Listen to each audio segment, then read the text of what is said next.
दशम स्कंद द्वारिका लीला त्रयोशीतितम अध्याय श्री शुकवाच बोलती व्यासंकर नंदन राजन हुओ सावधान मल्ले जे सालो शिशुपाल युद्धे पौंड्रोक महाबल एहार सखा दंत वक्र कृष्णे पांचिलारी पूचक्र श्रुद धर्म पर लोके देखाई युद्धे गले के एकाकी धाए कोप करी दक्षिण भुजे गदा धरी धरणी कंपे पाद भरे मिलिला कृष्णर छामुरे देखि ताहार महाकाय समरे प्रभु देवराय रथु तुरी पादगामी धइले करे गदा घेनी समुद्र जेने लंगे तीर कृष्ण मिलिले ता आगर कृष्ण को देखी गदा तोली कोपे बइला महाबली आज मोहर भाग्य राशि तुमर दृष्टि पथे आसी पड़िलु आज जीवु काहीं रे दुष्ट तो मुख न चाही मोर मातुल पुत्र दुई माइलु तुम मित्र द्रोही दिक तोर शस्त्र दीक्षा मोर मारणे तोर इच्छा हे वज्र कल्प गदा घाते आज पेशी भी जम पदे तोहर तुले करी रण आज सुजीवी भातृऋण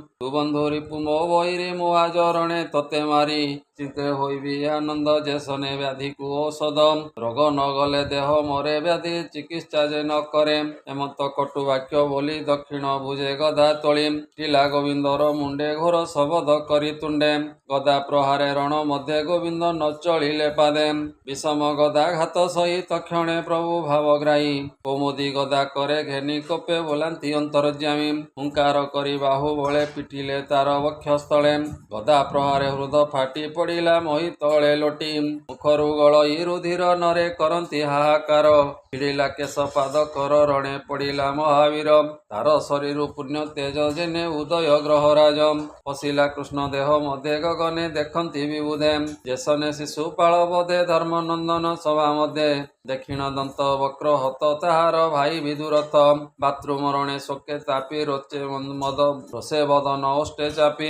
खड़ग चर्म करे धरी कृष्ण को समरे उभारी निष्ठुर वाक्य कहे तुंडे वज्र प्रहारे जेने मुंडे देखी ताहार व्यग्र गति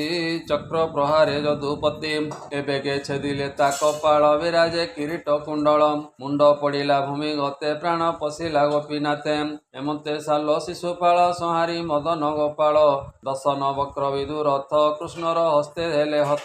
पशिले अभय चरणे जे अबामले कृष्ण रणे मुनि कहती जय बाणी पुष्प बरसी स्तुति भणी ए दुंदुमी शुभे सुर लोके देवे नाचंती कौतुके यक्ष किन्नर विद्या धरे गंधर्वे गावंती सुस्वरे कृष्ण विजय कौतुक आनंदपुर नरलोक से हरिचरण पंकजे ब्राह्मण जगन्नाथ भजे श्रीमद् भागवते महापुराणे पारमहंस्यां सहिते